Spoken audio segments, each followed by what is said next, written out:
Tetapi buta hati apabila tidak ada ilmu yang jatuh ke hati kita. Buta mata sekadar kita tidak nampak jalan di dunia. Tapi apabila kita buta hati, kita tidak akan nampak jalan menuju akhirat. Sedangkan kita bukan warga dunia. Kita adalah warga akhirat. Dunia diciptakan untuk manusia. Manusia diciptakan untuk akhirat. Asal kita, datuk kita, Nabi Adam AS dan juga nenda kita Siti Hawa AS berasal daripada syurga. Bismillahirrahmanirrahim. Assalamualaikum warahmatullahi ta'ala wabarakatuh. Alhamdulillah. Alhamdulillahilladzi hadana lihadza wa ma kunna linahtadiya laula an hadanallah. Wassalatu wassalamu ala Rasulillah wa ala alihi wa sahbihi wa man walah. Rabbi shrah li sadri wa yassir li amri wa hlul 'uqdatam min lisani yafqahu qawli. Subhanaka la ilma lana illa ma 'allamtana innaka antal alimul hakim. La haula wala quwata illa billahil aliyil azim. Yang berusaha lagi saya hormati Tuan Imam selaku pengurusi majlis, yang berbahagia Tan Sri serta seluruh barisan pengurusan dan pentadbiran Masjid Al-Falah. Seterusnya ibu-ibu, bapa-bapa, sahabat-sahabat yang dikasihi sekalian. Alhamdulillah, syukur kita kepada Allah Subhanahu Wa Taala kerana dengan pilihannya kita berada di sini. Keberadaan kita di rumah Allah dan di taman syurga ini bukanlah secara kebetulan. Kerana tidak ada yang kebetulan di sisi Allah Subhanahu Wa Taala, melainkan apa yang ditentukan Allah mempunyai tujuannya. Tujuannya tidak lain tidak bukan Allah inginkan kebaikan bagi kita. Al-ilmu nurun wa jahlun dolamun. Ilmu adalah cahaya, manakala kejahilan adalah kegelapan.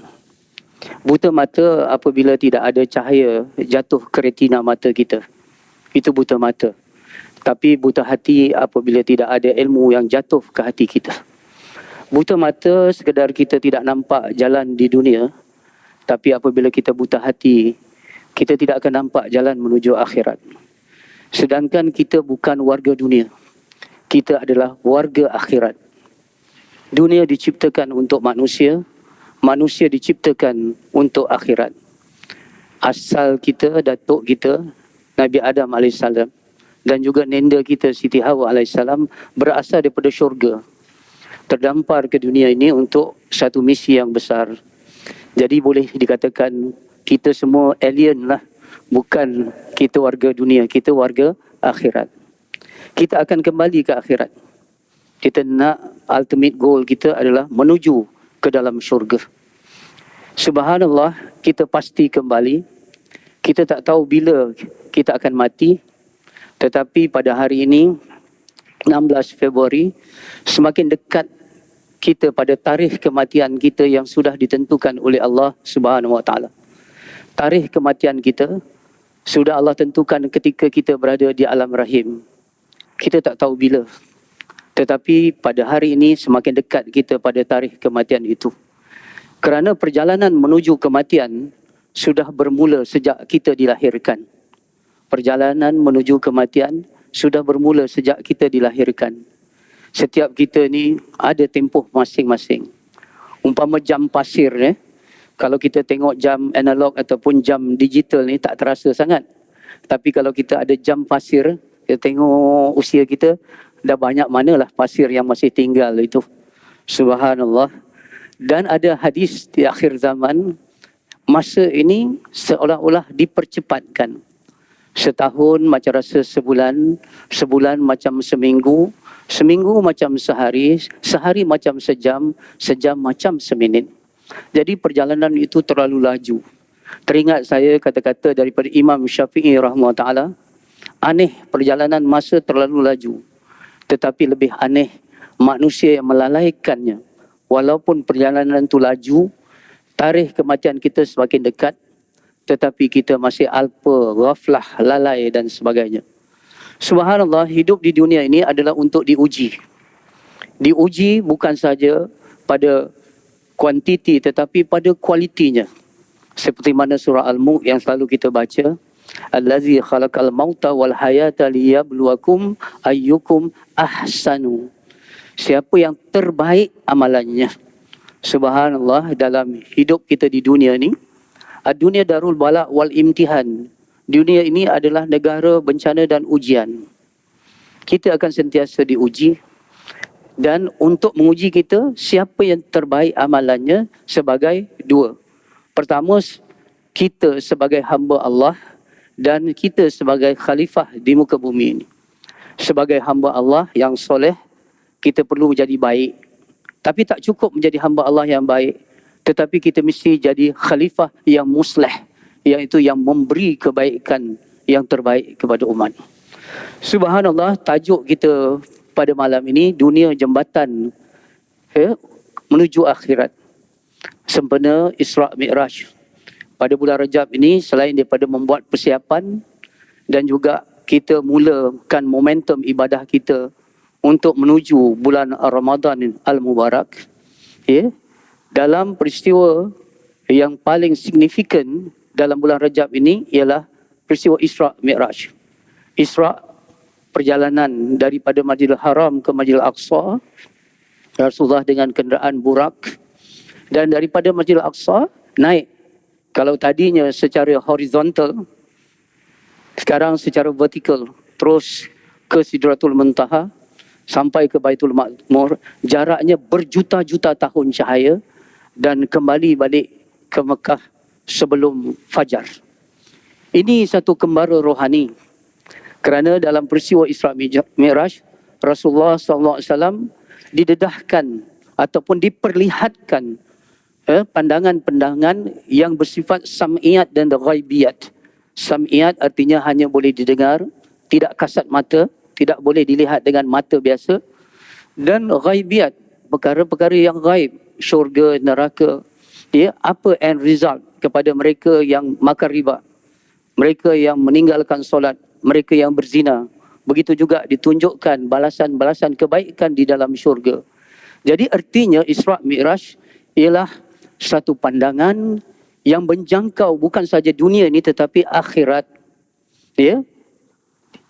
Maksudnya, sense of the end ataupun keyakinan pada hari akhirat itu, subhanallah, dibina kepada diri Rasulullah sallallahu alaihi wasallam, dan Rasulullah bertanggungjawab, diberi amanah untuk mendidik umat agar supaya benar-benar meyakini akhirat itu ada, dan kita bekerja di dunia ini adalah untuk mencapai kebahagiaan. Ultimate goal kita untuk kembali mendapat keridhaan Allah dan kita berada di dalam syurga. Subhanallah, cuba kalau kita lihat, saya nak mulakan titik tolak perbincangan kita daripada Ummud Du'a. Ummud Du'a ini ialah ibu segala doa, ataupun dikenali di kalangan anak-anak muda. Kalau baca doa ni, mereka kata doa, bila baca je doa ni, ni nak landing dah. Doa landing, betul. Apa dia? Rabbana atina fid dunya hasanah wa fil akhirati hasanah wa qina azabannar. Doa ini adalah ibu segala doa. Walaupun kadang-kadang mungkin selepas solat kita ada keperluan-keperluan yang nak perlukan kesegeraan cepat, tetapi jangan lupa doa ini. Lepas selawat, memberi hadiah kepada Allah, terus Rabbana atina fid dunya hasanah wa fil akhirati hasanah, amin, terus kita pergi. Jangan tidak berdoa. Kerana doa ini terangkum segala kebaikan ni yang ada di dunia dan ada di hari akhirat. Pertama, kita minta hasanah dunia. Yang kedua, kita minta hasanah akhirat. Dan yang ketiga, kita minta terhindar daripada api neraka. Daripada doa ni pun kita tahu 3 bahagian. Satunya di dunia, hasanah dunia, dan 2-nya akhirat. Iaitu hasanah akhirat, dan satu lagi, selamat kita daripada api neraka Allah Subhanahu Wa Taala. Ini ibu segala doa. Baik, secara selayang pandang ataupun secara overview yang ringkas, apa dimaksudkan dengan hasanah dunia? Hasanah dunia ini terbagi pada 2. Satu yang dikatakan kesenangan. Ini quantity of our material.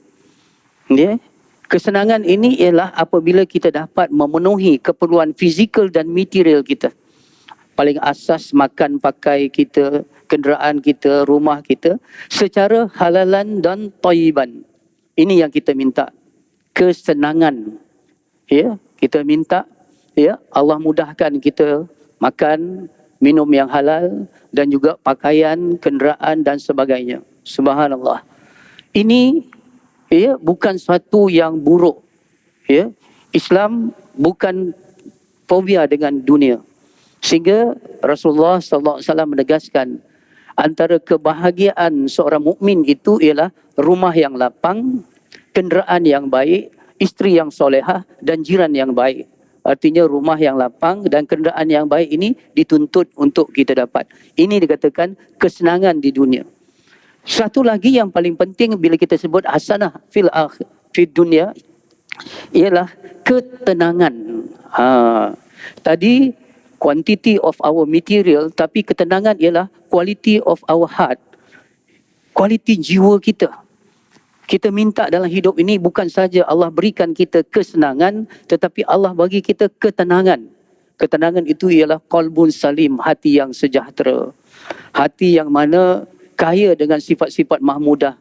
Ada redha, ada sabar, ada qanaah, ada syukur dan sebagainya. Yang ini akan memberi satu ketenangan dalam hati kita dan terhindar hati kita daripada sifat-sifat mazmumah. Tadi mahmudah ini mazmumah, terhindar daripada hasad, marah dan sebagainya. Subhanallah, inilah ketenangan dan hati yang dekat dengan Allah Subhanahu wa taala. Hati yang bila diuji dengan musibah sabar, hati yang beri dinikmat dengan syukur. Come what may, datang apa saja, all is well, semuanya boleh kita hadapi. Ini hati yang kita inginkan, hati emas yang kita cari di dunia ini. Sehingga dikatakan oleh para alim ulama, siapa yang tidak mendapat qalbun salim, hati yang tenang di dunia ini, mereka sukar untuk mendapat kebahagiaan di dalam syurga di hari akhirat. Ini penting. Sebab itu ada dua rasa yang apabila ada di hati kita, hilang ketenangan kita. Walaupun rumah kita besar, walaupun harta kita banyak, walaupun rupa kita segak atau rupawan, tetapi kalau ada dua rasa ini dalam diri kita, dalam hati kita, hilang ketenangan. Apa dia? Pertama, rasa takut. Yang kedua, rasa duka cita. Tetapi hati orang yang dekat dengan Allah, diterangkan di dalam Al-Quran, ala inna awliya Allah la khawfun alaihim walahum yahzanun. Ketahuilah, sungguhnya wali-wali Allah itu tidak ada rasa takut dan tidak ada rasa duka cita terhadap dunia. Ini yang kita cari. Ini yang dikatakan hasanah fid dunia, iaitu ketenangan di samping kesenangan. Apa pula yang dikatakan hasanah fil akhirah? Apa dikatakan kebaikan akhirat itu? Pertama, kita diampunkan oleh Allah dengan rahmatnya. Allah bagi kita rahmat kepada yang mana dengan rahmat itu insya-Allah kita diberikan syurga. Subhanallah, kita masuk ke dalam syurga bukan dengan amalan kita, tetapi apabila Allah beri keampunan dan Allah beri kita rahmat, kita masuk ke dalam syurga. Kita diajar oleh ulama-ulama, guru-guru kita bahawa jangan lupa doa, dua doa ni. Yang pertama, kita minta betul-betul kepada Allah agar kita ini diampunkan dosa. Betul-betul diampunkan dosa. Yang kedua, kita benar-benar minta kepada Allah supaya dapat husnul khatimah, pengakhiran yang baik. Dan akhirnya dengan husnul khatimah itu kita masuk ke dalam syurga. Okey, sekarang kita cuba lihat apa hubung kait antara dunia dan akhirat. Hasanah fid dunia dan hasanah fil akhirah. Sebab tajuk kita nak menjurus bahawa dunia ini adalah jembatan menuju akhirat. Jadi tentulah ada hubungan kesalingan, keterkaitan antara dunia dan akhirat. Subhanallah, pertama saya ingin tegaskan, keyakinan kepada pengakhiran, kepada hidup selepas mati, bukan saja here tapi hereafter, ada kepada semua agama-agama di dunia. Walaupun kadang-kadang kepercayaan mereka tidak tepat, tetapi mereka yakin bahawa kehidupan di dunia ini tidak berakhir di sini saja, tetapi ada kehidupan selepas mati. Hindu percaya kepada karma, reincarnation. Bukan mati saja tetapi akan dilahirkan semula. Kalau kita tengok agama Buddha pun begitu juga. Ya, mereka percaya selepas kematian ini ada satu kehidupan lagi. Jews, Yahudi dan juga Kristian asalnya daripada agama Samawi, mereka juga percaya kepada hell and heaven. Ya, mereka juga percaya kepada kehidupan selepas mati. Lebih-lebih lagi kita umat Islam. Keyakinan kita kepada hari akhirat tepat dan benar. Soalnya sekarang ialah kenapa semua agama, semua percaya ada kehidupan selepas mati. Kenapa? Sebab saudara-saudari yang dikasihi sekalian, sebab di dunia ini tidak ada keadilan yang mutlak. Tidak ada keadilan yang mutlak di dunia ini. Kalau kita buat baik di dunia ini, belum tentu dapat balasan baik. Kadang-kadang orang yang berjuang untuk menegak kebenaran ditindas dan mati. Dan orang yang jahat melakukan kemungkaran kadang-kadang tidak mendapat balasan.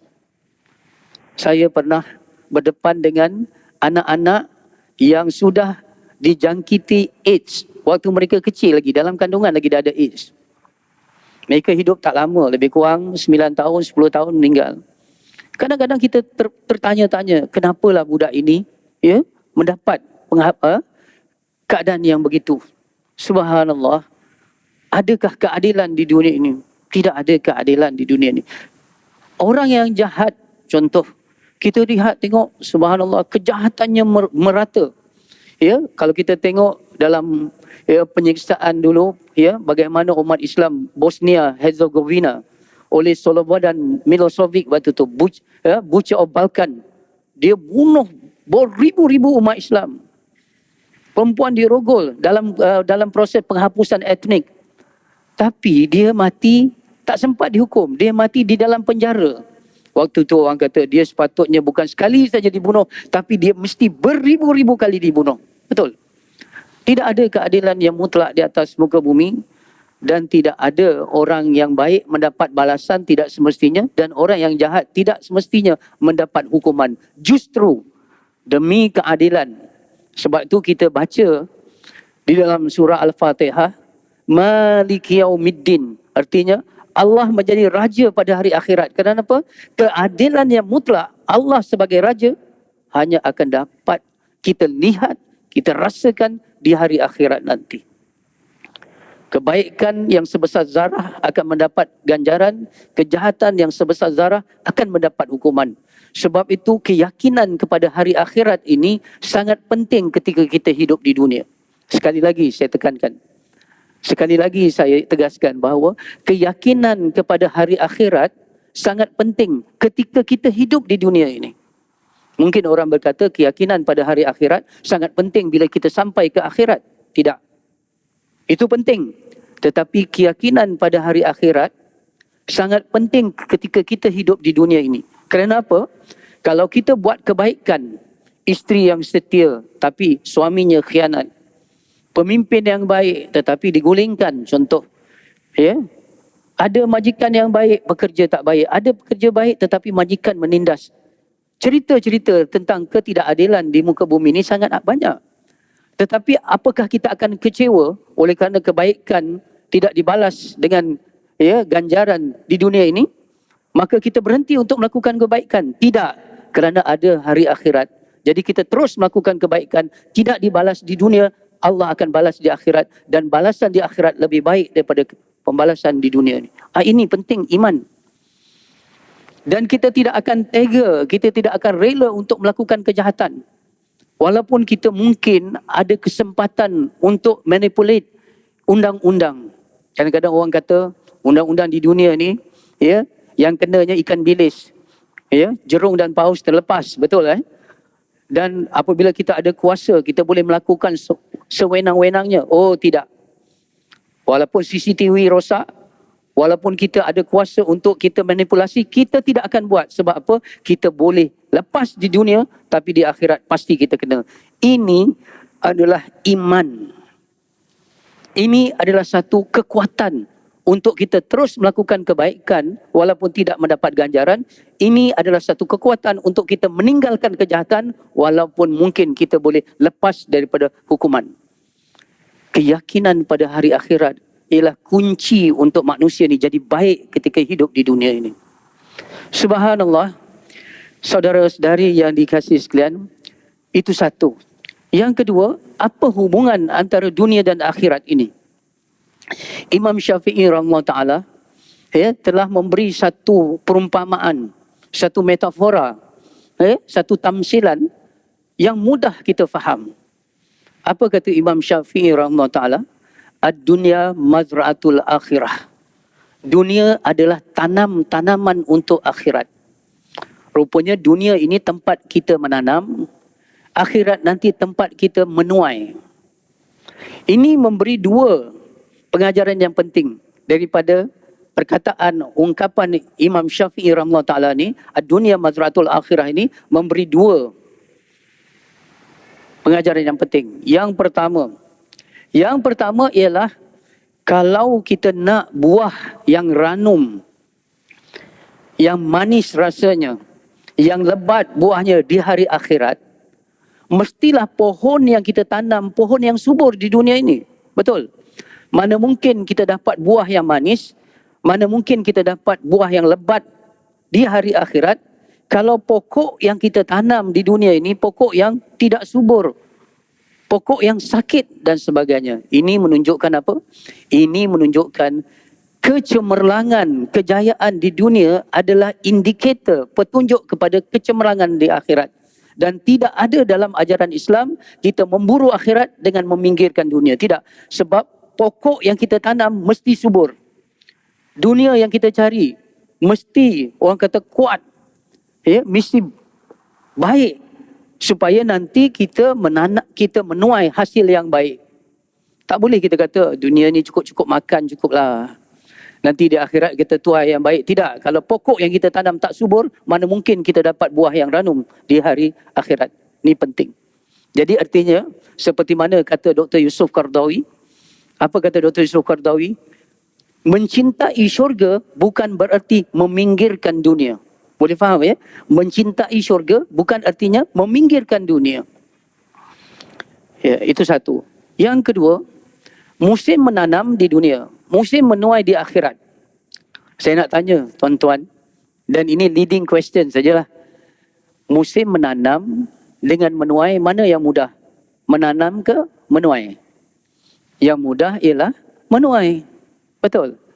Di akhirat, di dunia ini tempat kita menanam. Jadi artinya, subhanallah, kalau benar-benar kita yakin kepada hari akhirat, kita akan sibuk untuk menanam di dunia ini. Dunia ini tempat berpenat, akhirat nanti tempat kita berehat. Sekali lagi saya ulang, dunia ini tempat berpenat. Kita tanam pokok, kita bagi baja, kita bagi air, kita bagi jaga dengan serangganya, dengan pagarnya dan sebagainya. Sibuklah, sebab ini musim menanam, betul.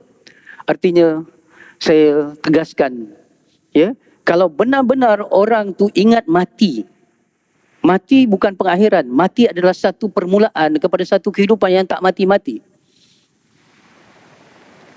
Apa kata Rasulullah? Orang yang bijak ialah orang yang banyak mengingati mati dan membuat persiapan untuk menghadapinya.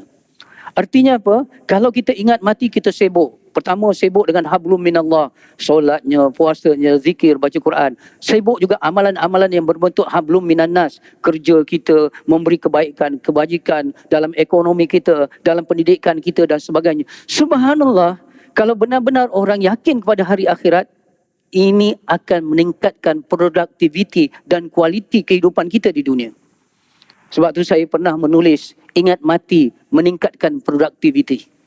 Kalau kita ingat mati, bila-bila boleh datang mati, kita tidak akan menangguhkan kerja kita, betul tak? Ada kita nak tangguh kerja kita? Tak. Mati boleh datang, kita tidak akan menangguh kerja. Kerja kita apa saja, sama ada berkaitan dengan ibadah khusus ataupun ibadah umum kerja kita akan buat yang terbaik. Kerana kerja kita ada ibadah, maka kita nak persembahkan kepada Allah, kita akan buat yang terbaik. Kan nilai kita ada 3 manusia ni. Pertama, nilainya dengan Allah, takwa. Yang kedua, nilainya sesama manusia, akhlak.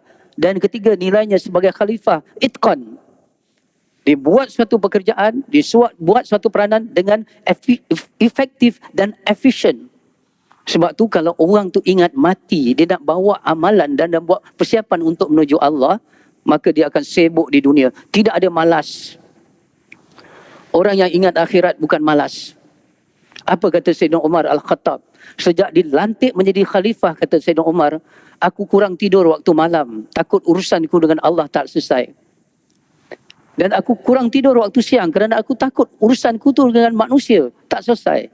Artinya, total quality management yang diamalkan oleh Sayyidina Umar malam dan siangnya, semua produktif. Dan ini hasil daripada kita meyakini dunia adalah tanaman untuk akhirat. Ada dua. Yang pertama, kita akan membaiki kualiti dunia kita, kerana kualiti dunia kita indikator pada kualiti akhirat kita. Yang kedua, kita akan sibuk dengan urusan menanam sebanyak-banyaknya sehingga kita tidak akan membuang masa. Subhanallah. Sebab itu, dunia ini adalah alat. Akhirat itu adalah matlamat. Selalu orang kata, dunia ini mesti kita letakkan di tangan. Akhirat itu kita letakkan di hati. Betul Selalunya huraiannya kita selalu dengar macam ni. Dunia itu letak di tangan, artinya kita tak cinta sangat. Akhirat letak di hati, artinya akhirat tu mesti kita cintai lebih daripada dunia. Betul. Tetapi saya nak lihat sisi lain. Kalau dunia itu di tangan untuk kita memberikan, kena banyak yang ada di tangan kita supaya kita boleh memberi. Kena banyak dunia supaya boleh diberikan, betul. Sebab itu al-yadul ulya khairu minal yadus sufla. Tangan yang di atas lebih baik daripada tangan yang di bawah. Kita adalah umat yang memberi. Sebab itu kalau kita tengok motivasi Abdul Rahman bin Auf, hartawan-hartawan Islam yang hebat, mereka nak berniaga supaya mereka dapat memberi zakat lebih banyak. Kan cukup nisab dan cukup haul tu boleh banyak. Makin banyak kekayaan yang mereka dapat memberi. Jadi letakkan dunia ini di tangan, tapi kena banyak supaya banyak yang kita boleh berikan, tetapi akhirat tetap kita letakkan di hati. Yang kedua, baru masuk tajuk kita, dunia ini jembatan menuju akhirat. Betul Subhanallah, mana mungkin kita menyeberang ke seberang kalau tidak ada jembatan.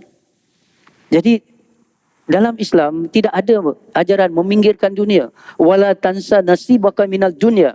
Kita kejar akhirat, tapi jangan lupa kerana dunia inilah jembatan. Tanpa jembatan, kita tidak akan dapat melepasi ke sana, ke seberang sana. Tapi kena ingat, dunia ini jembatan pada akhirat. Dunia ini umpama jembatan. Saya nak tanya, ada orang bina rumah atas jembatan? Ada orang bina rumah atas jembatan? Tak ada. Artinya dunia ini hanya alat, bukan matlamat. Dia hanya means value tapi bukan ends value. Kita bagi laluan untuk azan insya-Allah. Dunia ini jembatan menuju akhirat. Pertama, jembatan penting untuk kita menyeberang. Kita tengok pentingnya jembatan Pulau Pinang. Dulu ada satu, sekarang ada dua, betul. Penting jembatan ini.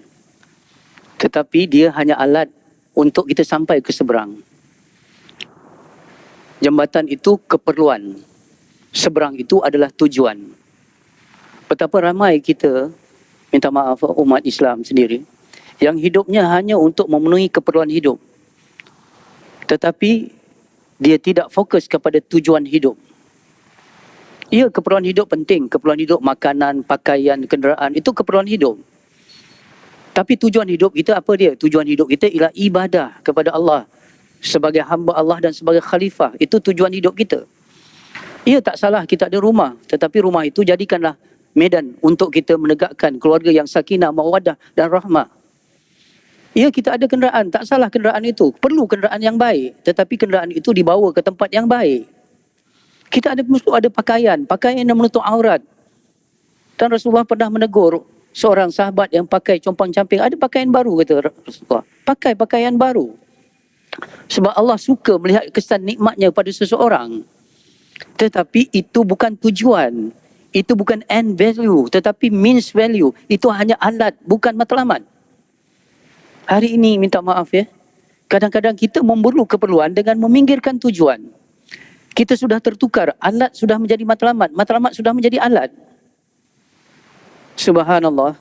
Sebab itu ingin saya tegaskan. Tidak ada orang yang membina rumah di atas jambatan. Dan Rasulullah SAW menegaskan, kita hidup di dunia ini umpama seorang musafir. Kita musafir saja. Ya? Satu ketika, ya, ada satu cerita bagaimana, ya, seorang orang yang dekat dengan Allah, seorang ulama yang dekat dengan Allah, ziarah, ya, orang kaya. Ziarah orang kaya. Ya. Dia tengok rumahnya penuh dengan, ya, semua keperluan kenikmatan ataupun keperluan barang-barang yang itu halal, tak apa yang halal. Tapi dan dia tanya pada ulama tu, kamu orang kaya? Saya orang kaya. Mana harta kamu? Saya musafir. Dia kata, tuan juga akan musafir. Maksudnya orang musafir dia tak bawa banyak. Jadi kita di dunia ini tak salah kita ada harta dunia, tetapi harta-harta itu siap sedia kita jadikan alat untuk kita tukarkan untuk menjadi matlamat kepada kita. Sebab di akhirat nanti mata wang tak guna. Mata wang mesti ditukar menjadi pahala. Rumah yang besar berguna, tapi mesti dijadikan baiti jannati, rumahku syurgaku. Kenderaan apa saja. Sebab itu saya ingin ulang kata-kata daripada Dr. Yusof Qaradawi. Mencintai syurga bukan artinya meminggirkan dunia. Tadi saya sudah katakan awal, keyakinan pada hari akhirat sangat penting ketika kita hidup di dunia. Ini dia kata sense of the end. Kalau Stephen Covey dalam Seven Habits, dia kata begin with the end in mind. End dia kata selepas mati. End kita, seperti mana kata Syekh Mutawalli Sya'rawi, ya, akhir itu bila tidak ada akhir lagi. Ya, kita hidup, akhirnya mati. Mati masuk kubur. Selepas itu apa lagi? Selepas itu mahsyar. Mahsyar dibicarakan. Lepas itu masuk syurga. Lepas syurga ada apa? Tak ada apa lagi. Itulah end. End itu apabila tidak ada apa lagi. Subhanallah. Semua itu dicorakkan di dunia ini. Apa kata Sayyidina Ali radhiyallahu anhu karamallah, Allah muliakan wajahnya. Apa kata Sayyidina Ali? Manusia ni hidup tidur. Ketika hidup tidur. Bila mati baru dia terjaga. Kita hidup ni macam tidur. Ada mimpi-mimpi kita memiliki, dalam mimpi kita mimpi kita ada kereta, kita ada rumah, kita apa dalam mimpi tau. Lepas tu masuk azan subuh kita terjaga tidur. Ada rumah? Tak ada, dalam mimpi. Ya, ada kereta dalam mimpi. Begitu juga di akhirat nanti. Bila kita bangun daripada kubur, baru kita tahu, oh, hidupku umpama mimpi. Yang ada semua tu di dunia dah tak ada dah. Apa yang kita bawa? Amalan kita. Ini yang dikatakan manusia semua tidur, kata sebenarnya. Bila mati baru dia terjaga. Subhanallah. Kalau tadi keyakinan pada hari akhirat sangat penting ketika kita hidup di dunia. Dunia ni pentingnya sebab apa? Saya ingin tegaskan ungkapan yang kedua ini. Tadi, dunia ini penting kerana adanya hari akhirat. Ya, sekarang, ya, kalau dulu keyakinan pada hari akhirat sangat penting ketika kita hidup di dunia. Ungkapan yang kedua yang sangat penting ialah dunia ni penting kerana pentingnya dunia adanya hari akhirat. Dunia ni penting kerana adanya hari akhirat. Kalau tidak, dunia ni tak penting. Tapi pentingnya dunia kerana adanya hari akhirat, kerana di sini ladang untuk kita bekerja. Subhanallah, macam galah dengan buah. Galah dengan buah. Dunia umpama galah. Buah itu akhirat. Jangan kata galah tidak penting. Dengan galah kita kait buah. Betul? Jangan kata rumah tak penting, pakaian tak penting, kenderaan tak penting. Jangan. Dengan pakaian kita beribadah kepada Allah. Dengan duit kita pergi buat haji, umrah dan sebagainya. Betul? Dengan galah kita kait buah. Tetapi saya nak tanya, akhirnya kita makan buah ke makan galah? Betul? Kita nak makan buah. Sebab itu akhirat itu lebih penting kerana dia akhir. Ya? Dia ultimate goal. Tak ada lebih lagi selepas itu. Mari sebentar, ya, beberapa minit lagi, kita nak buat perbandingan antara nikmat dunia dengan nikmat akhirat. Kenapa orang derhaka kepada Allah? Sebab nikmat dunia. Nikmat seks, orang melakukan zina. Nikmat harta kaya, orang rasuah. Betul? Hasad dengki kerana kebaikan orang, kita memfitnah, mencaci dan sebagainya. Betul? Dunia Ra'sul kulli khati'ah. Dunia adalah kepala segala penyakit sebab nikmatnya, temptation, godaan pada dunia ni sangat besar. Subhanallah. Tetapi cuba bandingkan nikmat dunia dengan nikmat akhirat. Okay? Saya bawa contoh mudah saja. Nikmat dunia ni umpama sotong. Nikmat akhirat umpama tenggiri. Yang orang kaki pancing dia tahulah. Ya. Dengan sotong kita jadi umpan untuk mengail tenggiri. Sotong mahal, betul tak? Sotong sedap. Tetapi kenapa kita rela kaitkan dengan mata kail untuk kita dapat tenggiri? Kerana tenggiri lebih mahal. Jadi nikmat dunia ini memanglah. Tetapi nikmat dunia ini kita nak gunakan untuk mendapat nikmat yang lebih besar di hari akhirat. Sebab dunia ini bagi mereka yang memilikinya jemu. Bagi mereka yang memburunya lesu. Kita memburu, tak dapat dunia, lesu. Bagi orang yang memilikinya, jemu pula. Subhanallah. Kita tanya orang-orang yang sudah kaya-kaya itu. Apa dalam kehidupan ini? Mereka rasa di puncak itu ada satu kejayaan. Mereka pun mendaki. Tetapi bila sampai ke puncak, mereka dapat sunyi. Kosong. Emptiness. Kosong. Tak ada apa-apa.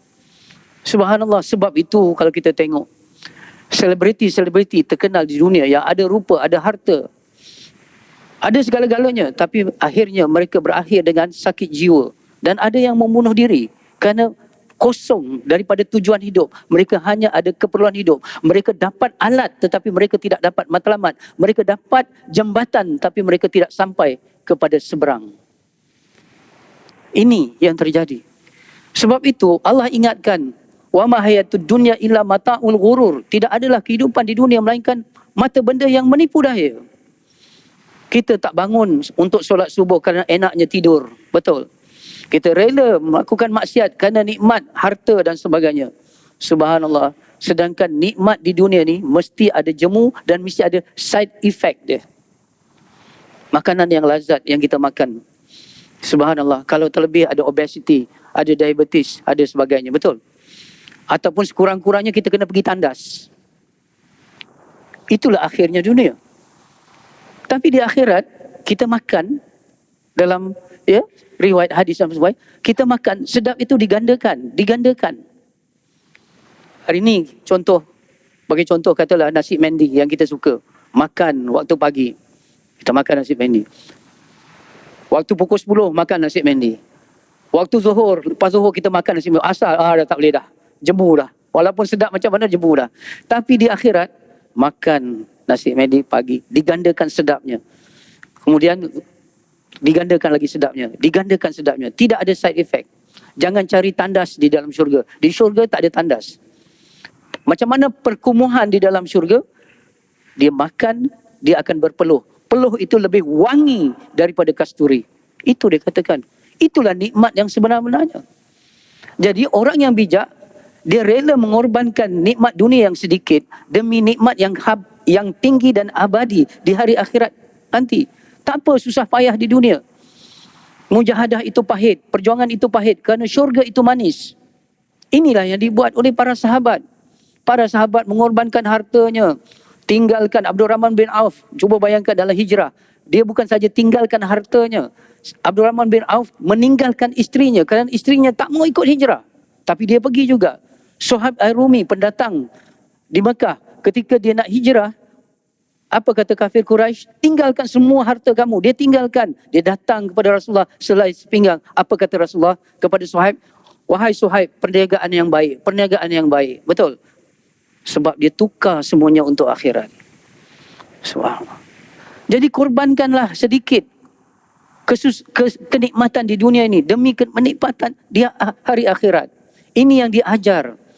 Sebab tu Rasulullah diajar bagaimana orang yang tinggalkan solat, memecahkan kepala dalam Isra' dan Mi'raj. Bagaimana orang yang berzina, yang makan daging busuk. Bagaimana orang yang makan riba dan sebagainya. Ditunjukkan supaya nantinya bila kita di dunia ada godaan untuk makan rasuah, ada godaan dengan perempuan-perempuan untuk kita berzina, kita boleh tolak kerana kita mencari akhirat yang lebih baik dan lebih kekal. Ini penting. Yang kedua, cuba kita bandingkan azab dunia dengan azab akhirat. Azab dunia ni apa? Rasa mengantuk, kadang-kadang kekurangan sedikit, betul? Orang kata, orang keji dan sebagainya. Kalau tadi saya bandingkan sotong dengan tenggiri, sekarang saya nak bandingkan pandingan yang mudah-mudah. Saya duduk di sini, tiba-tiba ada lipan dalam jarak 1 meter daripada tempat duduk. Lipan besar, lipan bara. Takut saya kalau disengat, betul? Tiba-tiba saya tengok dalam 100 meter ada harimau yang sedang terlepas lah, tak tahulah apa. Saya nak tanya tuan-tuan, orang yang bijak, dia kira lipan yang 1 meter ke ataupun rimau yang 100 meter? Oh, dia akan fikir rimau, walaupun dia 100 meter tu rimau. Kalau dia tangkap kita rekam, mati kita. Kalau disengat lipan ni sikit aja, kita bubuh minyak angin ke, kita bagi antiseptik ke, dia baik lah. Begitulah azab di dunia ni macam lipan, azab akhirat macam harimau tadi. Walaupun jauh, tetapi azabnya sangat hebat. Satu saja debu daripada api neraka hancur dunia ini. Dan azab di dunia ini berakhir dengan kematian. Kanser tahap 4, habis-habis terus mati. Habis. Tapi ni azab di neraka, bila dibakar, hangus, diganti dengan kulit baru. Bakar lagi. La yamutu fiha wala yahya. Orang di dalam neraka itu la yamut wala yahya. Dia tidak hidup, tidak mati. Macam nyawa-nyawa ikan. Nak mati tak kata mati, nak hidup tak kata hidup. Kenapa? Seksa. Subhanallah. Jadi mengenangkan seksa di hari akhirat menyebabkan kita boleh menanggung seksa di dunia ini untuk taat kepada Allah. Sedangkan tuan-tuan yang dikasihi sekalian, kalau kita fikir secara logik, nak buat baik diuji, betul? Nak buat baik diuji. Nak buat jahat diuji juga. Lebih baiklah nak buat baik diuji, kerana itu adalah penghapusan dosa dan peningkatan darjat. Kalau kita nak buat jahat diuji juga. Diuji itu menyebabkan kita kena di dunia, kena di akhirat. Betul. Saya dulu masa muda-muda kerap berdakwah waktu malam-malam. Waktu malam-malam, dini hari baru balik. Ada polis buat roadblock, betul. Kita kena tahan jugalah, betul. Tapi yang kereta-kereta yang lain tu keluar, yang pengaruh alkohol, suruh jalan melelong jalan, polis tengok. Dia nak keluar daripada clubbing, night club, nak buat jahat, teruji juga kan. Kita ni tengah malam pun nak buat dakwah pun teruji juga. Tapi mudah-mudahan kita nak buat baik diuji, tapi itu peningkatan darjat ataupun penghapusan dosa. Tapi kalau kita buat jahat di dunia, itu adalah satu kehinaan di dunia, kehinaan di hari akhirat. Jadi subhanallah, marilah kita bangun subuh, ingatkan keluarga kita. Susah macam mana pun bangun waktu subuh. Panas macam mana, tutuplah aurat. Sukar macam mana, jauhi riba.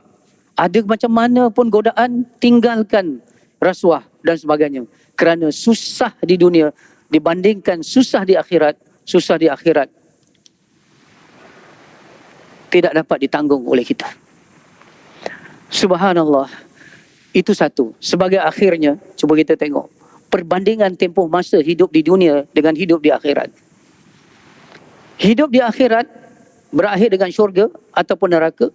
Selama mana kita duduk dalam syurga, Allahumma rzuqna, kita minta sungguh-sungguh dalam syurga. Semua kita di dalam ruang masjid ini, mudah-mudahan ahli syurga. Kita doalah, sangka baik. Kata Sayyidina Umar, yang Sayyidina Umar itu, kata Rasulullah, kalau ada Nabi selepas aku, Umar akan jadi Nabi. Tapi kalau ada, tak ada. Apa Sayyidina Umar kata? Kalau seluruh manusia ni masuk ke dalam neraka kecuali seorang, aku harap akulah orang itu. Dan ketika semua orang masuk ke syurga kecuali seorang, aku takut akulah orang itu. Jadi subhanallah, bagaimana kalau di dalam syurga selama mana? Selama-lamanya.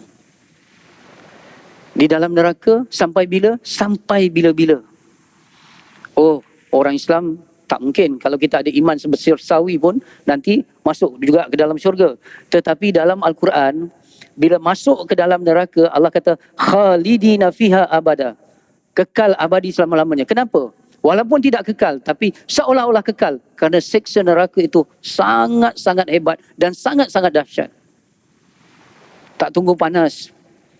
Kita dalam jam, kita punya aircon kereta rosak. Berpeluh kita. Betul? Tak tahan. Apatah lagi kalau diseksa dengan api yang berwarna hitam. Api neraka warna hitam. Dan ini diceritakan dalam Isra' Mi'raj. Yang diceritakan oleh Rasulullah yang tidak pernah bohong sekalipun dalam hidupnya. Sekalipun tak pernah bohong. Subhanallah. Tempoh masa di dunia dengan kehidupan di akhirat berapa lama? Akhirat tu infinity. Selama-lamanya. Dunia ni adana, dekat. Tapi dalam Al-Quran, Allah beri tamsilan. Ka'alfi sanati mimma ta'udun. Satu hari di akhirat sama juga 1000 tahun di dunia. Satu hari di akhirat sama juga 1000 tahun di dunia. Dan umat kita, Nabi Muhammad SAW, kita semua, usia kita lebih kurang 60 ke 70 je. 60 ke 70. Katalah kita ambil pertengahan, 65, 63. Sebab Rasulullah wafat 63 tahun, kata setengah riwayat. Kalau 63 tahun kita convert kepada kehidupan di akhirat, berapa lama agak-agak? 1,5 jam saja. 1,5 jam saja. Hidup di dunia 1,5 jam. Dibanding dengan akhirat yang 1000 tahun. Di dunia sama juga 1 hari di akhirat. 24 jam di akhirat sama 1000 tahun di dunia. Subhanallah. Berbaloi ke kita. Kalau 1,5 jam ni kita nak bersenang-senang, tetapi yang selama-lamanya di hari akhirat tu kita nak bersusah-susah. Betul? Sebab tu orang yang beriman, dia mengamalkan hidup pay now, play later. Pay now, play later. Maksudnya pay now, bayar di dunia ni dengan kesusahan. Play later, kita berhibur, bersuka-suka di hari akhirat nanti. Sebab nak pay now 1,5 jam, play later selama-lamanya. Itu orang yang bijaksana. Tapi orang yang bijak sini, yang bodoh, dia terbalik prinsip hidup dia. Dia nak play now, pay later. Dia nak bersonok-sonok 1,5 jam, tetapi dia nak bersusah-susah selama-lamanya di hari akhirat. Bodoh ataupun bijak? Bodoh. Peribahasa Melayu kata apa? Ya? Berakit-rakit ke hulu, berenang-renang ke tepian, bersakit-sakit dahulu, bersenang-senang kemudian. Betul? Di dunia ni biarlah susah sikit. Sebab itu, ya, kalau kita lihat dalam satu hadis yang lain, ya, Rasulullah SAW bersabda, ad-dunya sijnun mu'minin wa jannatul kafirin. Dunia ini penjara orang mukmin, syurga orang kafir. Kenapa? Orang yang duduk dalam penjara, dia ada peraturan. Dia tak boleh buat suka-suka hati dia. Kita di dunia ni ada syariat, ada halal boleh kita buat, wajib kita kena buat, haram tak boleh, sunat dia elok buat, harus terpulang, makruh elok tinggalkan. Ada 5 hukum. Apa saja yang kita buat, semua ada hukum. Seolah-olah dalam penjara. Orang kafir tak ada hukum. Membujur lalu, melintang sapu. Apa saja, nak makan tak ada apa-apa. Sebab tu kalau kita pergi keluar negara, susah. Seolah-olah begitulah kita rasa. Makanan yang halal, nak masuk waktu, nak semayang dekat mana, nak sebagainya. Orang kafir tak ada. Makan semua boleh makan. Betul? Tak ada restriction. Subhanallah, dengar ya. Walaupun kita duduk di dunia ini umpama dalam penjara, tapi peraturan-peraturan syariat yang halal haram itu bukan satu sekatan, tapi sebaliknya satu kawalan untuk menyelamatkan kita. Allah sayang, Allah kawal. Bukan Allah nak sekat.